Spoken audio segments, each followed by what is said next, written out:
Herkese merhaba.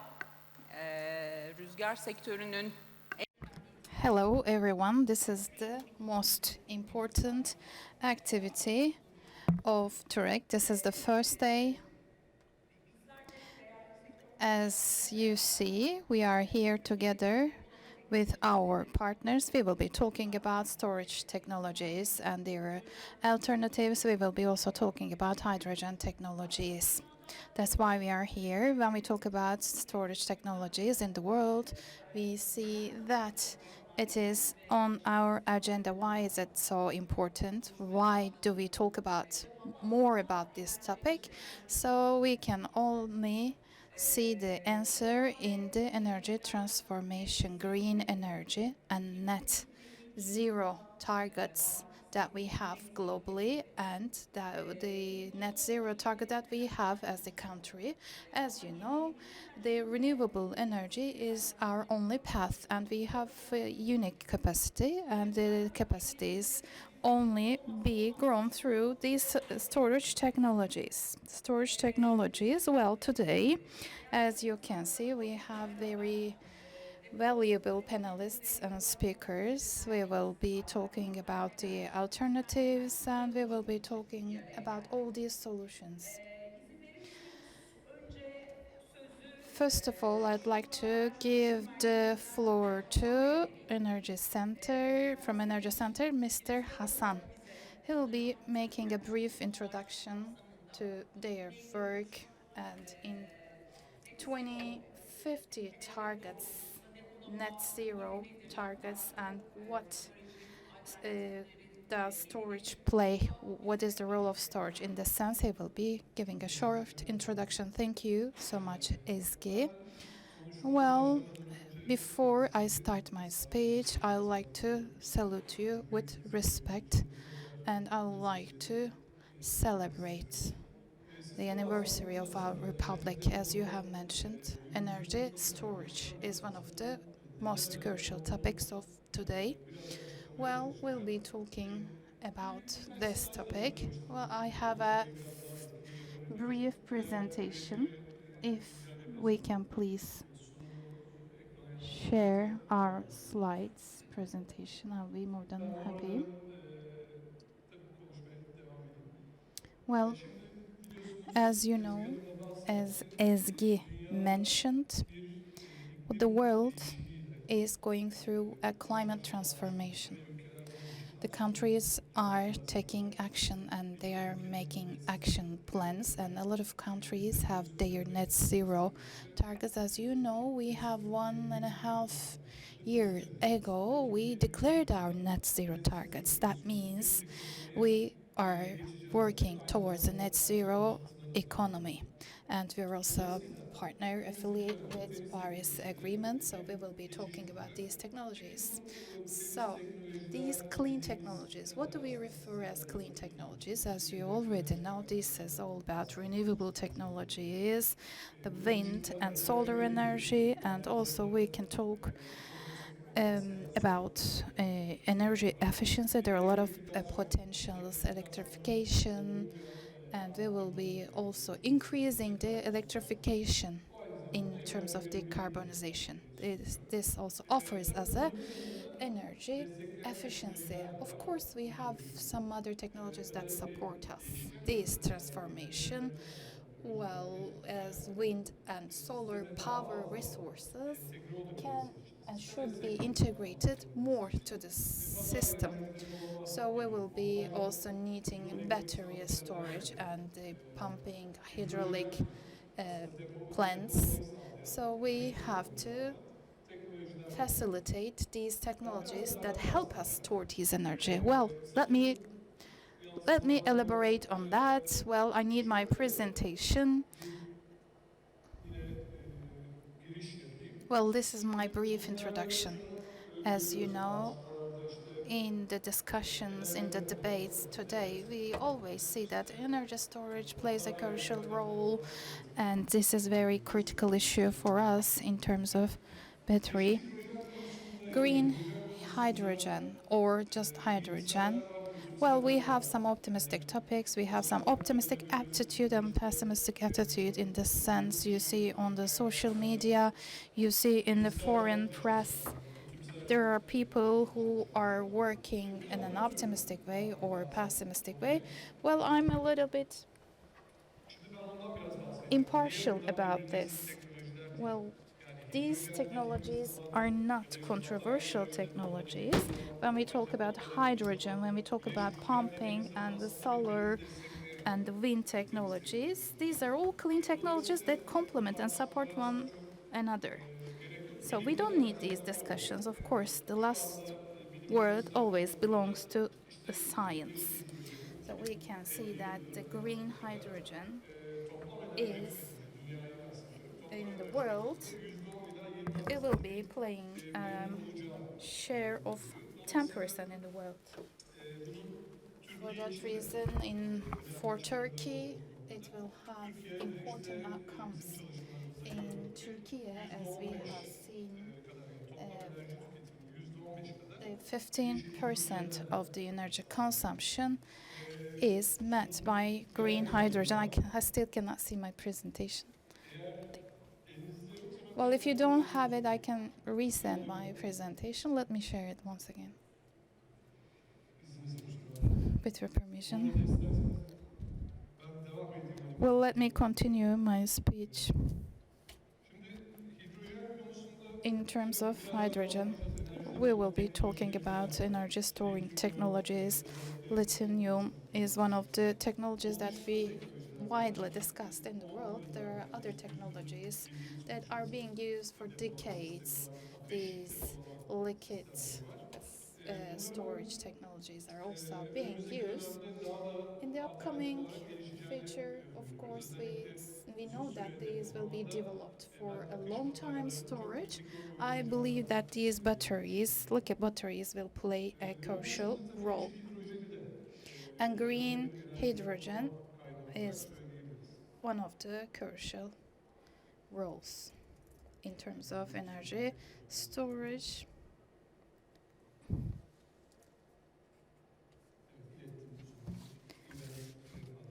Well, I have this event to ref.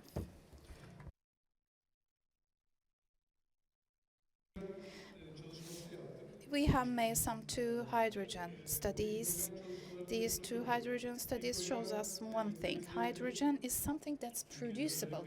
In Turkey, well, we have these solar and wind resources, and some is used to meet our necessities, and some is also exported to other countries. In order to meet the net zero targets, hydrogen should be used in Turkey, or in what industry can we use? That was the objective of our research. There are some critical industries.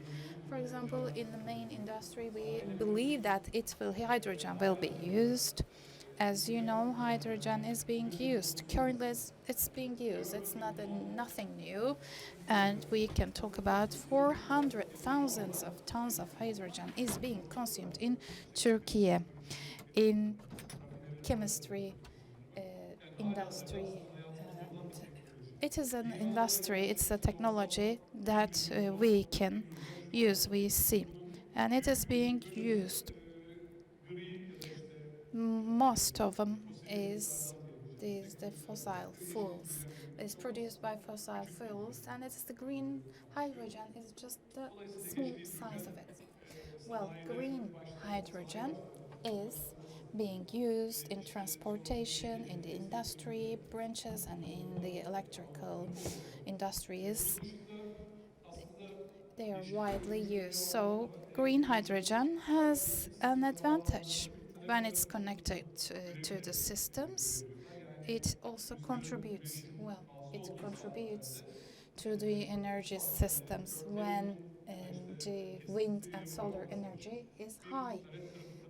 So it is used as a part of curtailment technology. It is used in the transportation technologies and the electric sectors. Green hydrogen, it can be summed up as such.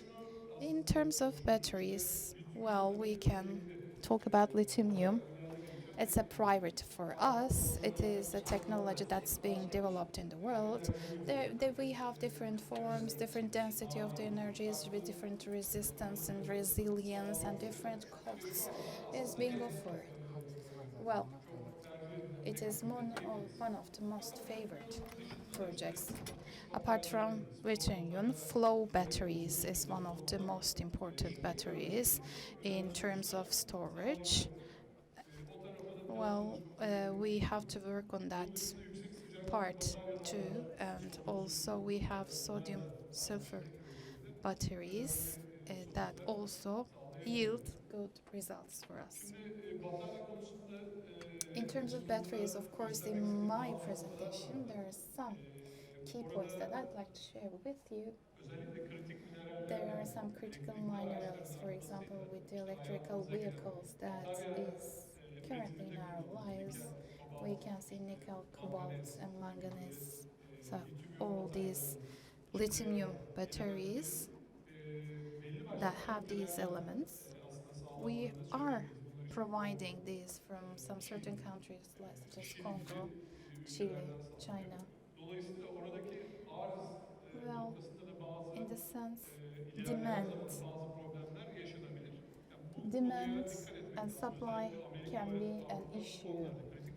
The United States and Europe have some strategies regarding the supply of these minerals and mines. As far as I know, we don't have these mines. The technology battery production factories are open and we will be producing these. But let's not forget, we need also recycling about this. Recycling is also very crucial. It's one of the most important topics that, as I have seen. Well, in some cases, in some batteries, they do that. The lead batteries that in the cars, in some technologies, in the cars we use it and it is being recycled up to 99% if it's based on lead. Of course, when you go, you have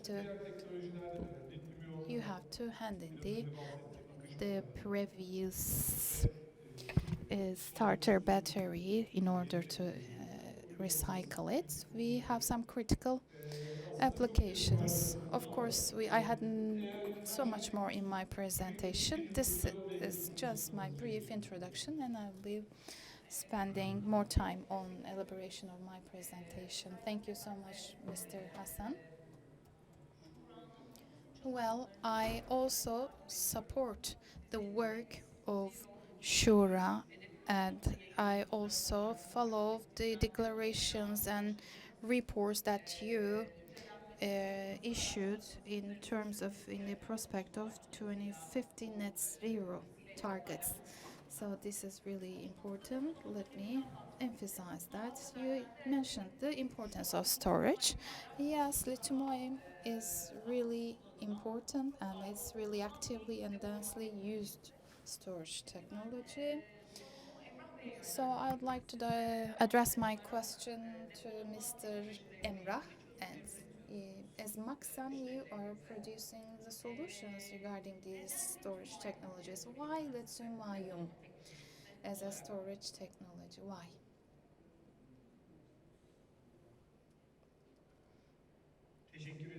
Thank you so much for your contributions.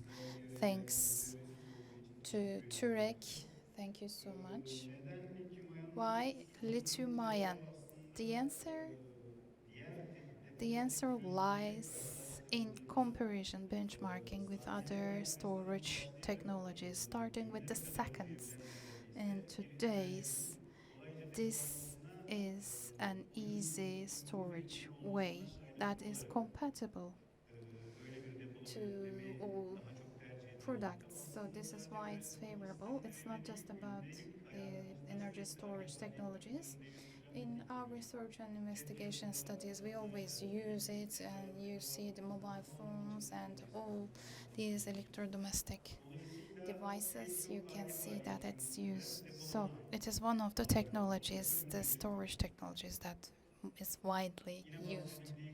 As you have already mentioned, in order to reach our net zero targets, we are trying to get rid of fossil fuels, and we are also transforming to electrical vehicles. So when we compare all these storage technologies, lithium is the most dominant one. It is energy efficiency of up to 95%, and it has energy density. It is a solution to a variety of problems that we're facing today. That's why it is the most favored one. All of the research centers tell us, well, it's not an infinite resource, so it will be in our lives for a period of times. It can be recycled, and it will be recycled for a long time. It will be in our lives. Yet we continue our investigation in other parts of the storage systems, flow batteries, other mechanical supplied batteries and storage systems are also part of our research and investigation projects. In the upcoming periods, uh, they will be part of our lives more and more. Thank you so much. Well, I'll be addressing my question to Mr. Alper. A similar question.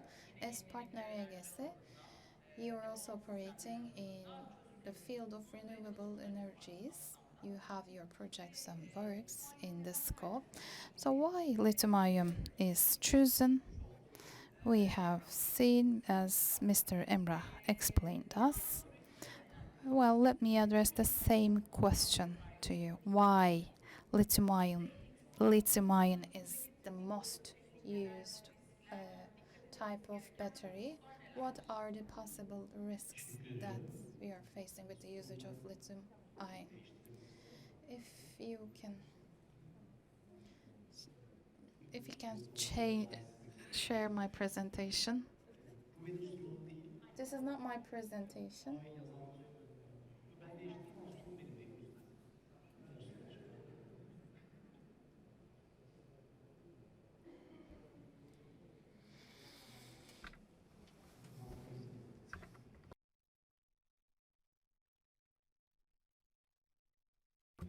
Well, I'd like to salute you all.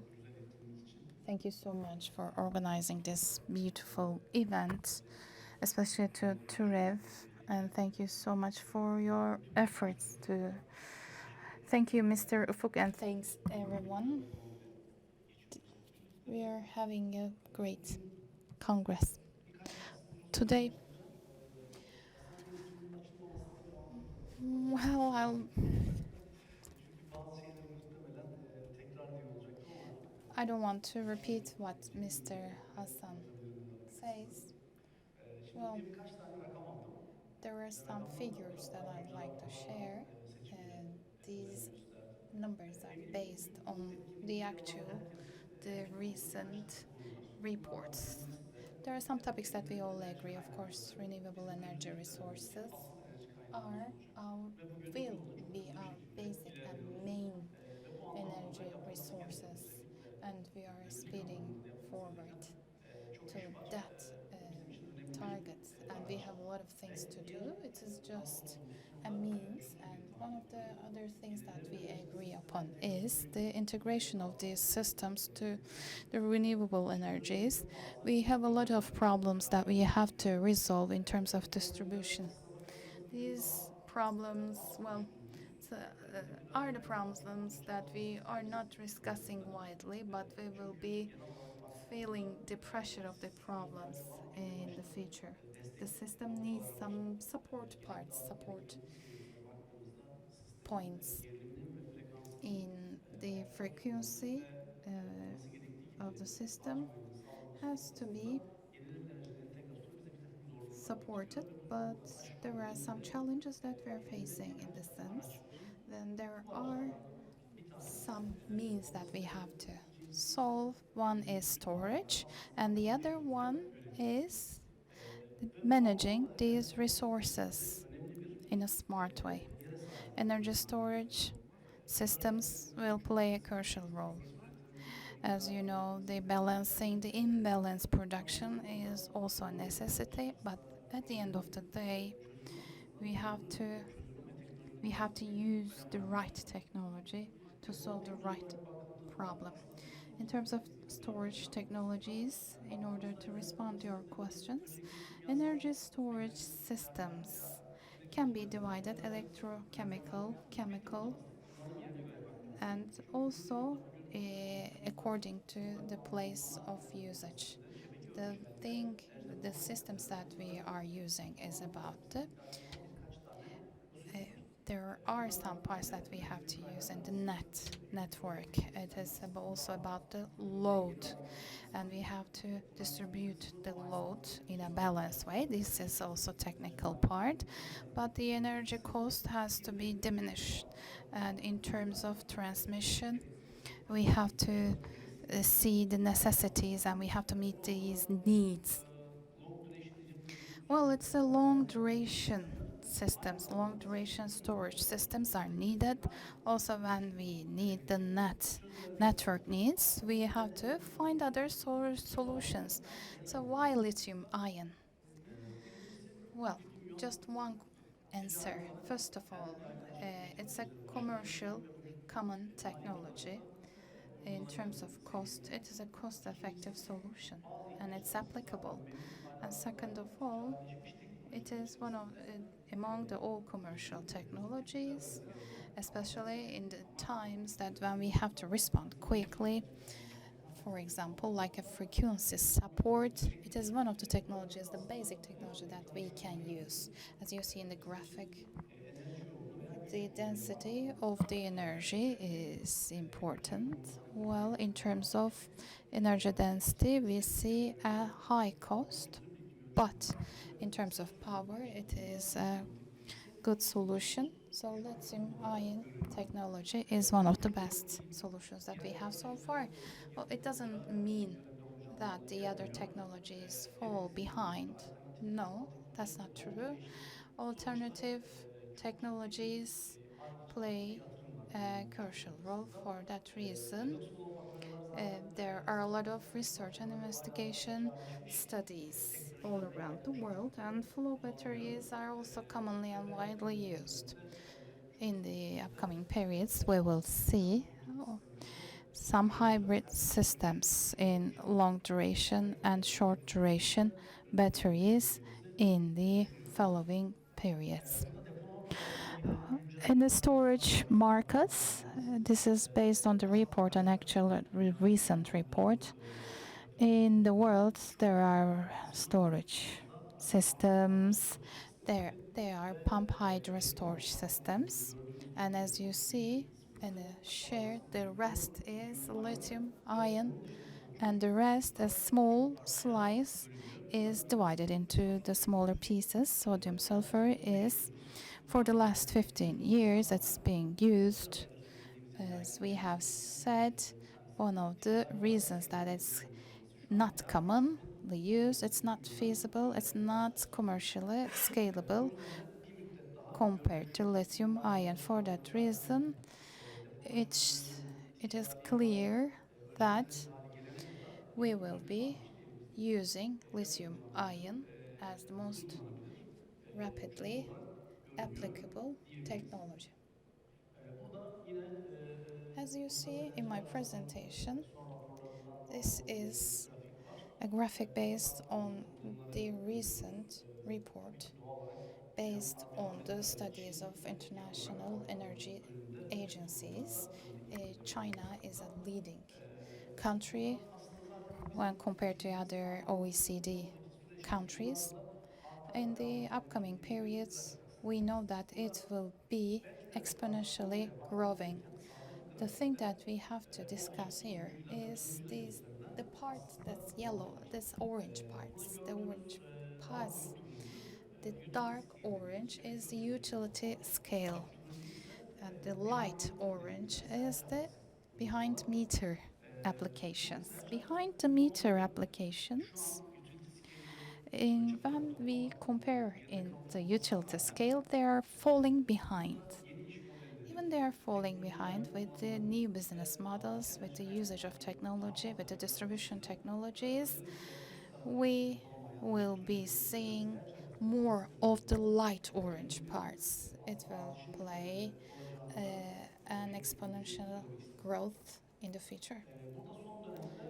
Uh, Lately, we can see an alternative technology to lithium-ion. It is a sodium-ion batteries. It is a commercially available technology, and compared to lithium-ion, it has some advantages of costs. Uh, Sodium is available naturally in the nature. For that reason, sodium-ion batteries will be more available in the market.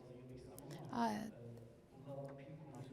In terms of batteries, we will be seeing some other type of technologies. We'll be witnessing all these transformation and changes. It will be also available in the market. There is a reality. We have a technology. We can see the benefits of the technology, main benefits and the side benefits. At the same time, it brings some challenges and difficulties with it. In the lithium-ion storage systems, the first thing that pops into mind is on the social media, we can see batteries that don't turn off once they are on. In parts of lithium-ion technologies, there are some problems. Capacity that's not efficiently used, and the fire risk with the short-term usage. Of course, there are some financial and technological threshold that we have to overcome. After the installment, there are other challenges that we have to face.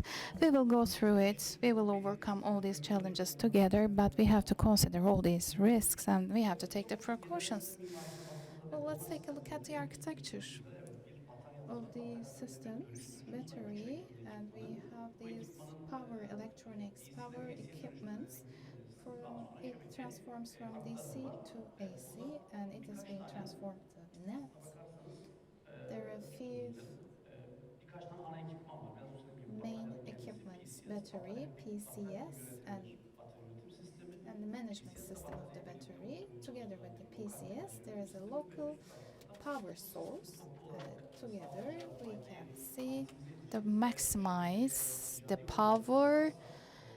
We see a central IMS that's going to maximize all this power. In BMS, IMS, and the central IMS has its own roles. We will be also touching on these roles. Regarding lithium, one of the main topics that we have to discuss is the capacity. The loss of capacity and inefficient use of capacity.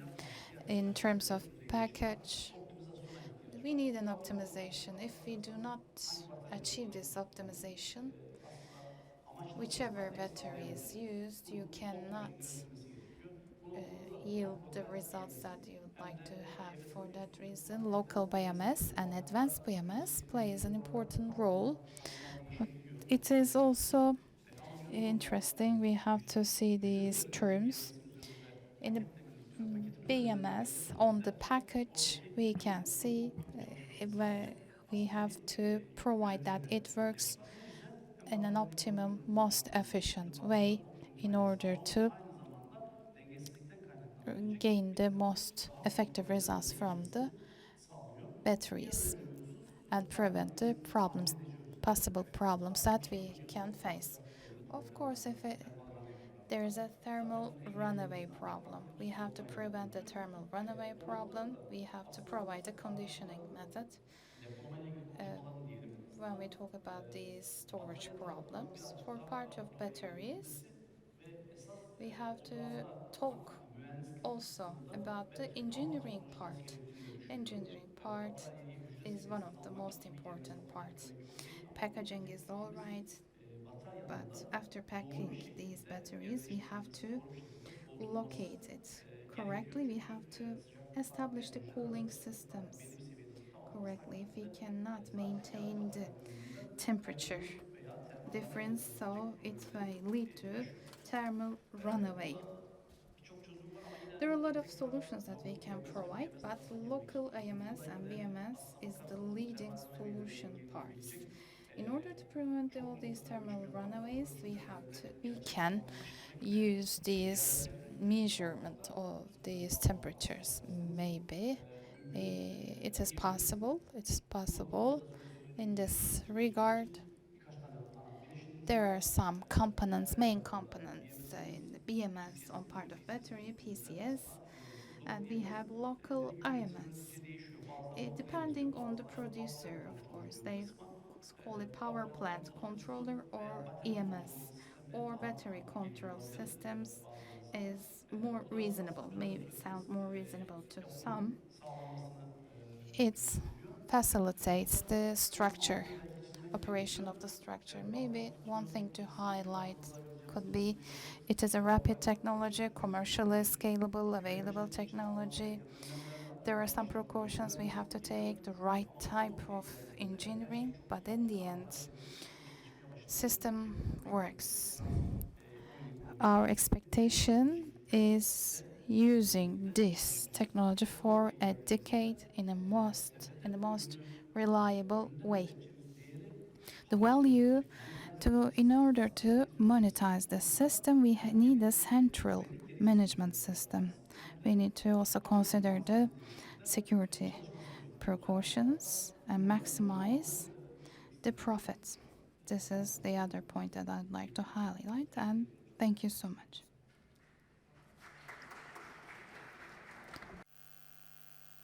Çok teşekkür ederiz Alper Bey. Şimdi ben sizin bıraktığınız yerden şöyle Thank you so much, and let me pick from where you left, but I'm going to jump to another subject now.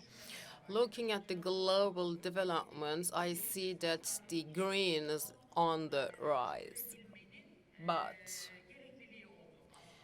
there is also a need to transform the traditional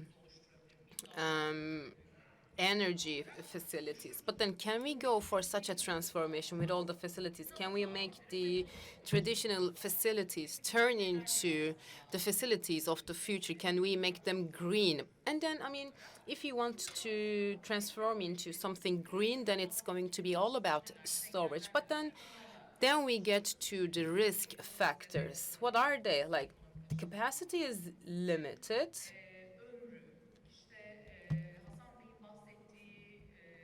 And its lifespan and all the risks surrounding the disposables. And considering every detail, then we get to, start talking about hydro, especially if we're talking about an already installed capacity and also the offshore facilities that will be installed on the northern part of the sphere. And then we also started to talk about green hydrogen. Ali Murat Soy from Inogen is with us, who is the GM, and I want to ask him, okay, so we're discussing battery solutions here, but the world is focusing on green hydrogen, but where is it right now? What is the hot topic? What is the latest? Can we hear from you? Sure. Thank you. Thank you so much for being in the green hall rather than the red or the blue, which means we are the most interesting one, and that's really great to see. So the world is determined to transform from natural gas and oil. And once that determination was there, then, I mean, it was impossible for a single source to be dominant. It's not just wind, not just solar, not just storage or lithiums. We are working towards an era of hybrid systems. All systems will work together and they will be interconnected, but the management is crucial, and it is only possible through integration. Some players will be there, but there will be new players coming in to play, and there will be so many various new technologies like lithium, sulfur.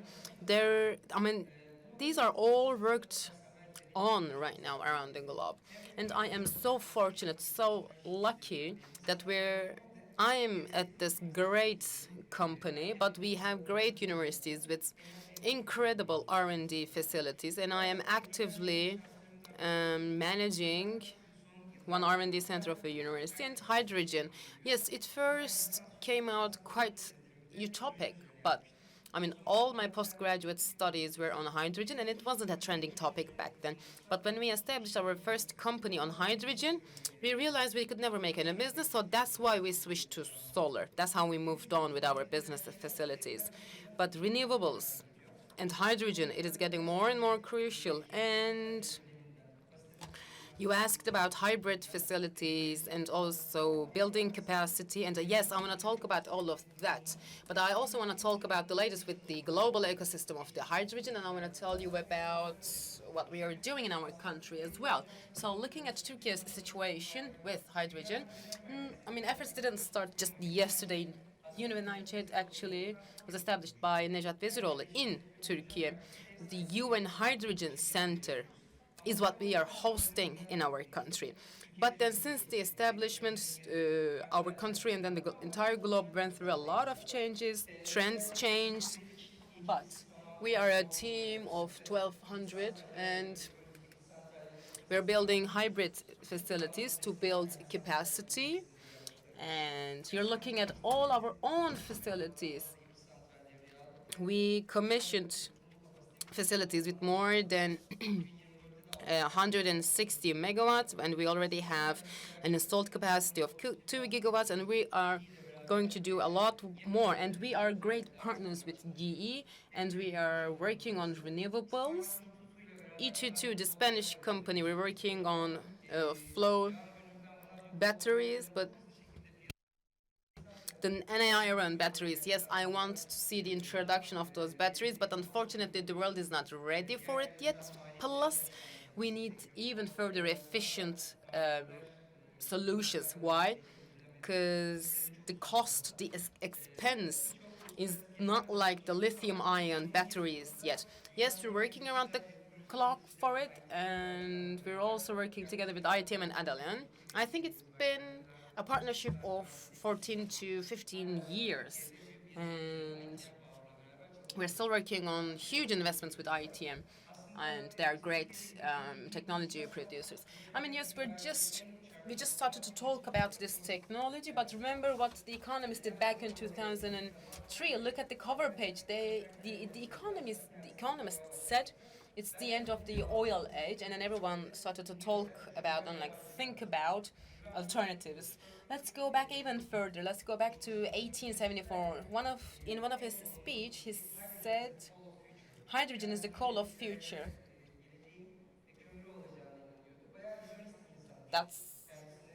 I mean, Jules Verne, he was such a visionary. Congrats. But then it is great to walk towards a specific target, and that's what the states did. They came up with DOEs. They said 1 decade, 1 kilogram, $1. That was the target, meaning the cost of hydrogen should drop from $5 to $1. And on a global scale, it'll be translated into the utilization of hydrogen. I'll share some further figures, but no green hydrogen will help industries, be it iron and steel, be it the cement business. It is not there to meet the entire needs. The capacity is not there. But states started with setting up goals, and they set the dates as 2026 and then 2030. They really target $1 cost. And I mean, okay, it looks kind of complex, but this is the A to Z, from production to distribution. When you think of the metal reformation, then you see the cost, but when you go for electrolysis, then the cost jumps to $3, plus all the other manufacturing costs and everything, ammonium, raffination, etc. You see the costs on the right side. What about having enriched natural gas with pumping hydrogen? Okay, but with the current cost? No, that's impossible. We still have SMR, the steam methane reformation, and that's where the production is coming from, up to 95%. But then there are also carbon capture and non-carbon capture versions. So electrolysis and then the renewables are not the only way. Carbon capture will help us make current technologies become more efficient so that we can focus on carbon and everything. Okay, once you set up a goal, you would definitely need a roadmap to hit it, and then you will set, okay, I'm gonna drop it to $1. Now see, this headline is from October 2023. This is quite new, and the US announced a 7 billion project. First, they're going to establish central hubs, and then they're going to establish distributed hubs. So they say, okay, I'm going to have local hubs, but what will those hubs have? They can generate hydrogen from natural gas, or they can generate fertilizers. They can come up with, renewable alternatives. So this is not a single target. I mean, there are various projects, and it's going to total to 7 billion. They will establish centers in Texas, in California, with their specific characteristics. When hydrogen is demanded this bad, I mean, I can only think of medium and heavy duty vehicles. They will demand this the most, like the sea vessels or the vessels with, higher consumptions of fuel.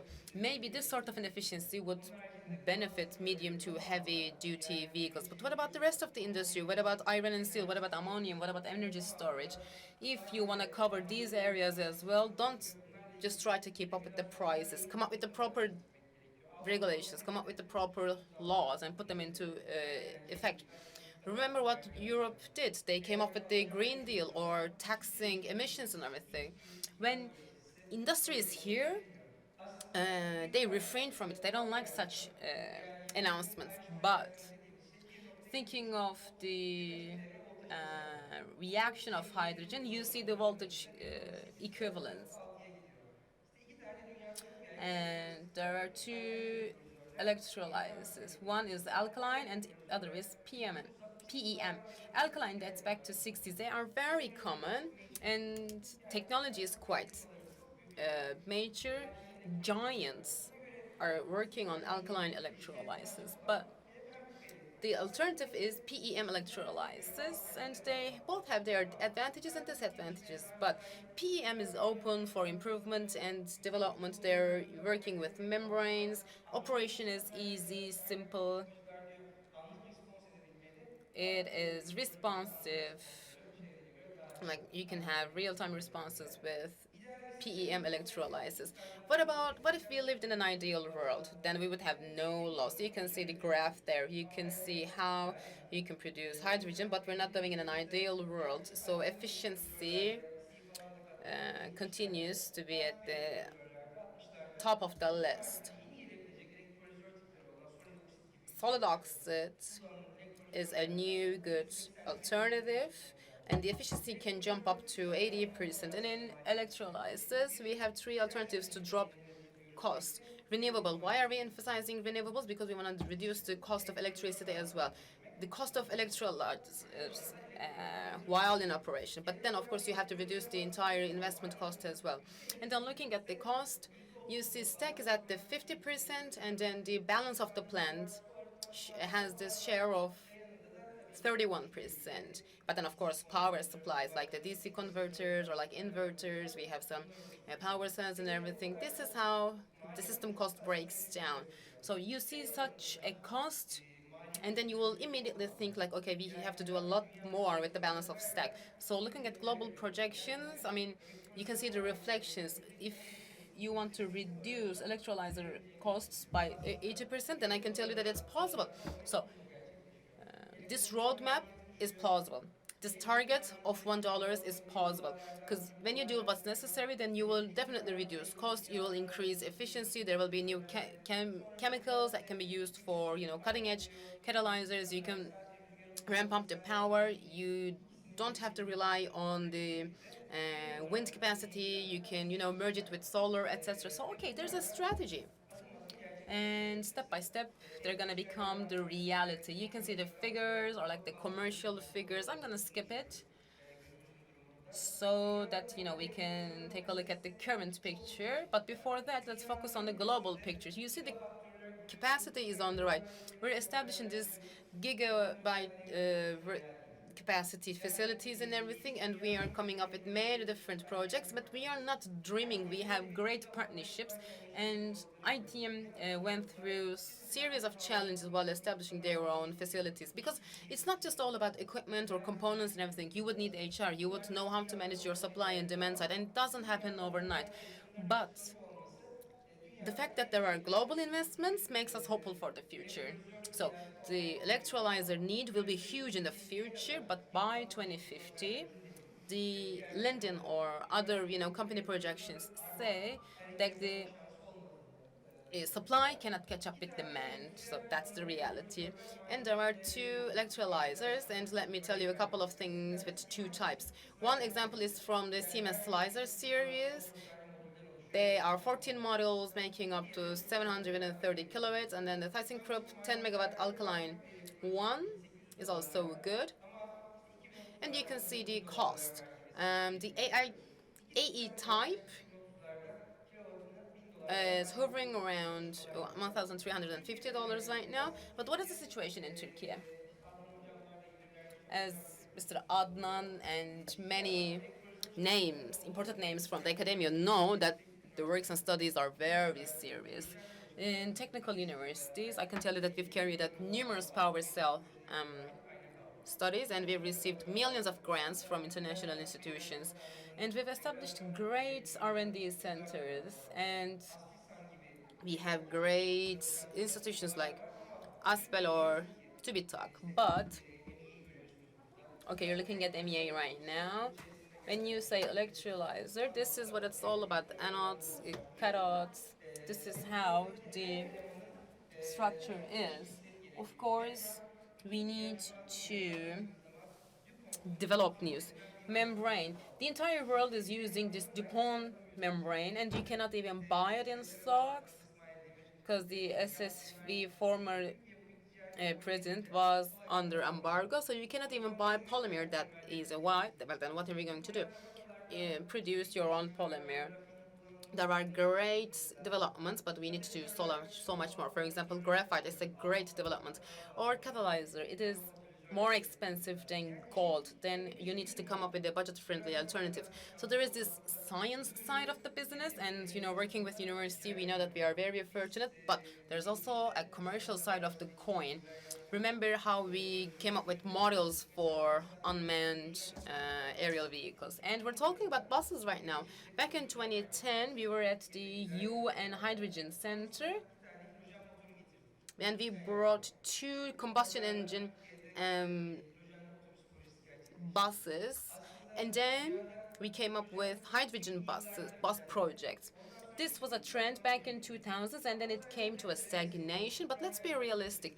After the Russia and Ukraine crisis, after the COVID situation, the world remember what the hydrogen meant, and then it looks like we're embarking on this hydrogen journey, which won't offer any way back. And together with Aselsan, we are working on mobile systems. But let's be realistic, because I'm working with global names here.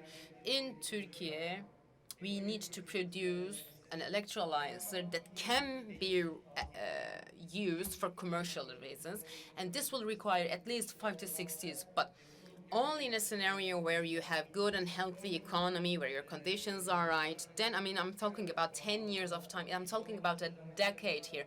We need an alternative. We need a roadmap here for Turkey, because the R&D side is in its early days. There's still a lot to be done on that side as well, and we don't have the hydrogen ecosystem in Turkey yet. Lithium batteries are great, but then the conformatics, they need a huge Congress, because they're coming up with great projects and they're doing great, but we need to mature the market in Turkey and we need alternatives. So hydrogen journey is going to take a bit long in Turkey, but I think we're going to become a great production hub and it'll grab the interest of Turkey. Remember what Mr. Giles said in the morning? They said suppliers that can, help them move away from China. And you know how Turkey is quite strong in automotive, in plastics, or like in spare parts. So I think that Turkey is a great candidate here. Thank you so much. Okay, so can I sum it up like that? Hydrogen as a storage technology in commercial activities may not happen overnight. It is going to take time. But if we have net zero goals, then the offshore wind farms and everything. And if we want the transformation of base loads, then this is the way to go. So if we cannot develop in hydrogen, then we cannot fully develop, I suppose, because limiting yourself to battery solutions won't be enough. I mean, if you want to buy an electrolyzer, then you have to wait for 2 years. Pay for it, it won't matter. The delivery date will differ from 18 to 24 months, but these are long-term goals. I mean, there are great names working on lithium ion, and it got popular so quickly. But I mean, each country needs to set their own goals, they need to come up with policies, and they have to start production. But where can we see a rapid development? Maybe on the industry side, with maybe incentives. Some sectors like cement or iron and steel can lead the way. But remember what is done. If you already have a natural gas pipeline, just pump hydrogen and then you can, have your alternative.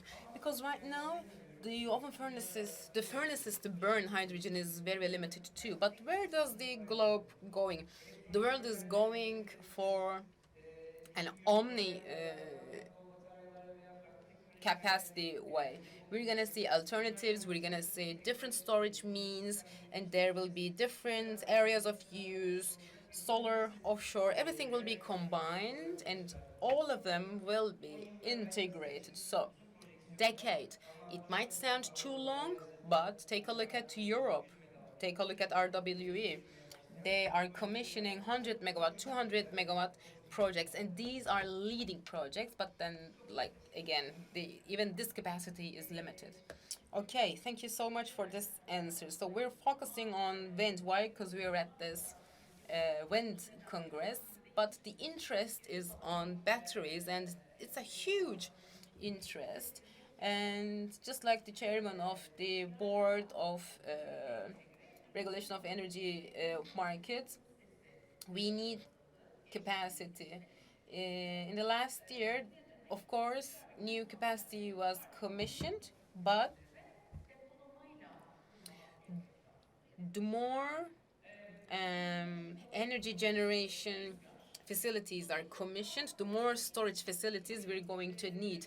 And if the wind is the future, then the future is going to be a brand new world. Because until now, we were only thinking about, having wind turbines or like wind farms. But now we're thinking of storing the energy coming from wind. And we have Osman Şahin Köşker from Omega. I'm sure you're following the Controlmatic studies. We are more than proud of all that is going on that front, because they've been quite successful. And I want to ask the GM, Mr. Osman Şahin Köşker, this. Are there any investments that have both the energy generation in commissioning and then the storage side of it too? But I also want to ask whether this is reasonable. I mean, we discussed a lot of things, and I'd love to hear what you have to say. So, Are there any global examples here? Thank you.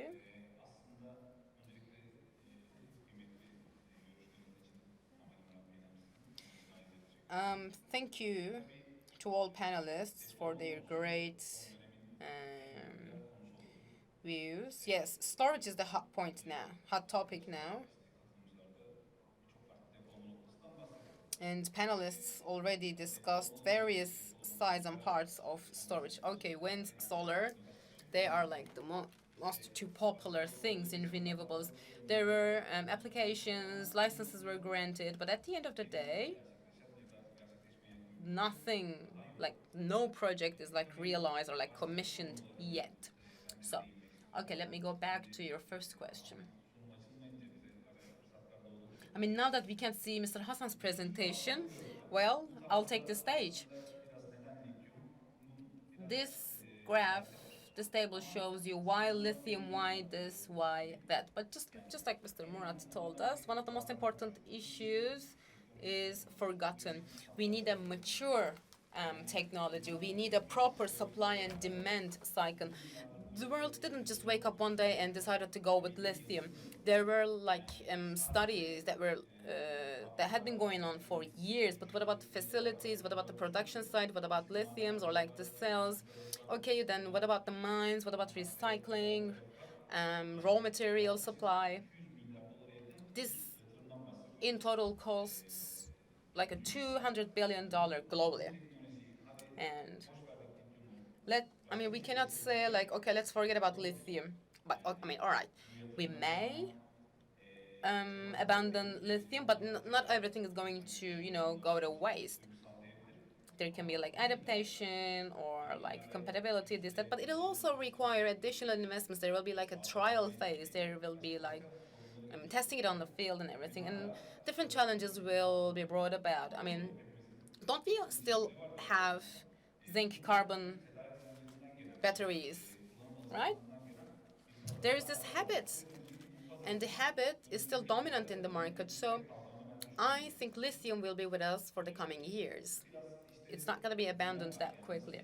But what sort of batteries do we have, and which one fits the wind the most? Let's take a look at most. Cylindric, prismatic, pouch type, or like the button type. There are different alternatives, and we're producing prismatic ones, which is great for generation facilities. And the LFP, lithium carbon phosphate. This is what we are working with. Why? Because there's cycle time, charge, decharge. This is like a cycle. And this cycle is way higher compared to other technologies. And for many years, with the correct way of operating them, you can, continue to use them for years to come. The battery cell, we want to, jump into that era in Turkey, and we want to kickstart the era. And Mr. Alper or other panelists are working around the clock. Also, Maxen is working heavily too. We're investing heavily, and we have a national policy too. We want to turn Turkey into a battery production hub, right? This was announced by His Excellency Mr. President, but this is going to bring about a great opportunity. Yes, Europe is looking for an alternative to China, and Turkey is a great alternative here. And at the end of the day, will they move away from China completely, especially when it comes to lithium ions? No, that is like not that possible, because lithium is not a rare one. Lithium is on the third ranking in the chemical table, but they are so disseminated they cannot be found that easy, and it's all about synthesizing it. So we need synthesizing technologies, and they are heavily in China. I mean, China is importing our ore as well, but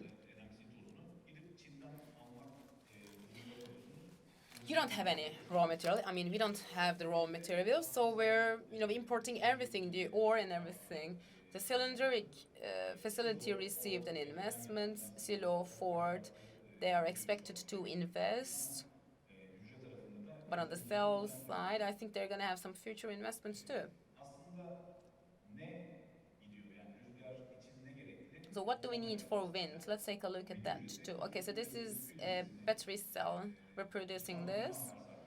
We produce 100 ampere hour, but in the coming phase, it will jump to 300 ampere hour. And this is like a domestic, this is a residential type. And we can also produce bigger batteries, which will benefit storming systems for solar and wind. Models are evolving, and they come up in a batch. The BMS is and then the master BMS, and you can manage the entire system with EMS. So then you see an energy storage container. This is 4 megawatt hour, 20-foot container. They have inverters and then the transformers, and then they will be connected to the grid. So you're looking at different applications. This lithium is used for residential purposes too, but for wind and solar, you're looking at the left. The left one is the container system. It is great for power generation facilities too. So what is the global picture with the storage thing?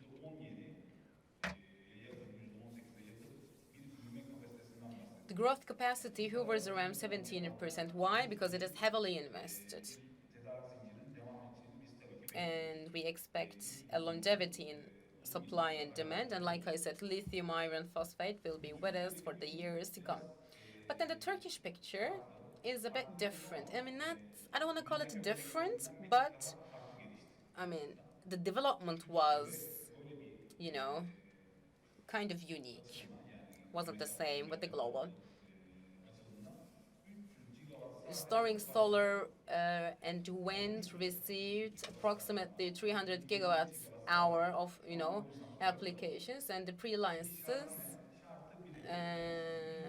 is also there. Then what is the specification? If you want to establish a wind facility, then everything should be equal, meaning batteries should have 1C capacity, and it should be equal to the capacity that you are commissioning and installing. Then, okay, what does this specification tell us? How can we interpret this? Some really overlook and undermine 100 ampere hour, and you can use it for 1C. But if we're talking about 300 ampere hours, then because of this thermal dissemination or like the heat load, you would go for lower C capacities, and that is why 100 ampere hour actually limits the use of batteries for 1C. And actually, I don't want to comment anything on 100 megawatts or anything, but how are you going to charge it with? 100 megawatts, or how to decharge it? How to decharge it? For example, the ratio is 1:4. They charge in 0.25 Cs. This is how their storage systems are. So we're reducing the capacity of containers. If you want to focus on 1C, then you can store less in containers, which brings about an additional investment cost. Larger ETSs, larger, containers and everything. And the most important thing is to reduce the battery converter. You know how the consumption is with combustion engines, like 5 liters in 100 kilometers. Okay, but if you speed, then you're going to consume more, right? It's not going to be 5, maybe 10 or 12. That's how it is. If you want to be faster, if you want to be stronger in batteries, then your cycles drop. You're not seeing 6,000s, but you're looking at 4,000s, 3,000s, or 2,000s. And it brings about an additional cost to the investor, because while coming up with a model, of course, they are calculating the cost of each charge and decharge. I mean, okay, it's going to bring about a revenue. It can be arbitrage. It can be something else. It can be like a balancing. But they have to know the cost and then the return. The cost actually is dramatically increasing. Actually, what I would like to talk is, in short, all these topics, it has to be debated, it has to be elaborated. Capacity building and application is one of the topics, two of the topics that we have to grow. Yes, it's not about the allocation of the containers, it's not just about the implementation of the containers and batteries. There is an operation, there is a maintenance cost. It is a living system. We have to balance it. It's not possible to charge and decharge the whole system. So you have to maintain the cooling systems and you have to just enrich and live this system. I believe that we can overcome all these challenges. As I say, in industry, we are working coherently. I believe we are all compliant with all these technologies. I believe that we are developing rapidly compared to their rivals. Thank you so much. Well, this is my final questions. According to your research, the solar and wind technologies, is it really common globally? These installments, are they common globally in Australia, China, in the market storage? We know that it's very directed to market storage. It's not very common, to tell the truth. It's just liquid cooling systems. That's 0.5 C. In discharge, we can see the capacity building, C capacity building, but it is 0.5 C, 0.25 C. Well, we have to increase the cycle and we have to use it for maximum, in a maximized way for long years. That's one of the main reasons. Thank you so much. Well, the floor is yours. If you permit, I would like to make an additional comment because Mr. Osman has touched on a very important topic.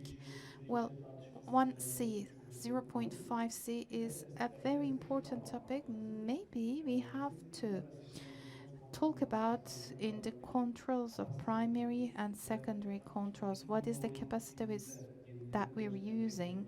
If we integrate renewable energies, what capacity do we need? The storage.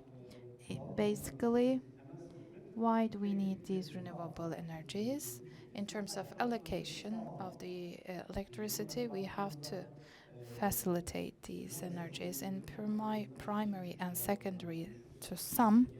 In 2030, we will have 5 to 6 gigawatts.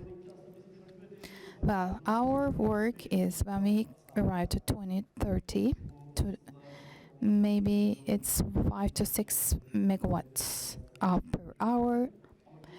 By the end of the day, maybe we have to have the investment to 5 to 6 megawatts of hour. We are making the allocation, as you can see, the roadmap, strategical node roadmap. It is around the capacity of the 5.5 megawatts hour. So this is very compliant and this is very consistent. Without losing any time, we have to talk about this and we have to think according to the necessities, the needs. Maybe they will agree with me. One of the important topics that we're facing today, the storage facilities. Even if we have solved all these problems, maybe how do we accept all these systems, the electrical and distribution systems, and how do we monitor them? And we don't have all these criteria. We don't have them ready. We have to work in coordination. As Mr. Osman said, we have to debate all these topics. On the other hand, on the like wind plants, we need these plants. And 19, for example, we have to work in coordination to get them ready for our future. Well, I have to say the storage, the Environment and Urbanization Minister takes this storage in terms of gas storage, and they have these gas storage regulations. That's what we intend to tell these ministry. No, this is also energy storage. No, this is a totally different system. When we talk about the energy storage, it's not about the gas station storage, it's not about the natural gas storage. It's different, but the regulation is dictating this. It's also an interesting topic that we have to talk on. Well, they are also interpreting differently in how to sell this energy. That's the part that we have to start from. Unfortunately, yes, this is one of the problems that we are facing in Turkey, the regulation problems. There is an issued regulation. We learn on the path, we lose time. Or we have lessons learned and we look and find the optimum results. The topic that you're talking is also 1-to-1. We are not talking about the ratio of 1-to-1. We have to be discussing other technical criteria. Maybe we need to see the check control process, other permissions, the storage.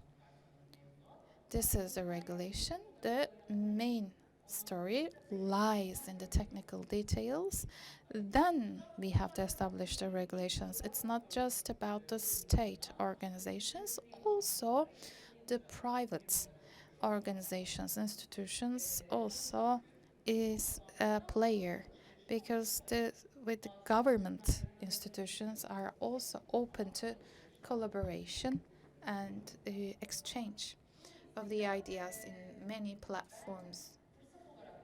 I value this as an opportunity. Maybe the regulation is not at its perfection, but it's an opportunity as Omega, as storage and other battery producers in Turkey. What are we talking about? We're talking about 13 facilities in wind industry, in the component producers, in battery industries. It is an opportunity, and a close future maybe Turkey can produce its own brands. Private sector and public institutions should be collaborating and make the investments. Well, just a tiny little comment. It's not just about battery producers. It's a whole value chain system transformation for the whole ecosystem. If you work in a synchronized way, if you cannot do this, the chain will be broken. Pomega is doing a very important project, implanting very important projects. We are talking about domestic production. These are complementary projects. With the contribution in the industry, it will be a value. Let me just add one last thing. As you say, we have two associations. One is the storage technology of the Energy Storage Technology Association and Aspilsen Association. They're open to discuss. They're open to exchange opinions. Well, in that sense, I would like to thank the state organizations, public organizations. It's a good step. It's an opportunity. We have to value this opportunity. It will be going to a good industry. Thank you so much to our panelists. One last remark. If you would like to have one last remark, we are closing our session. Thank you so much. Thank you so much for your valuable contributions. A round of applause for all our presenters and audience. Thank you so much for choosing this hall.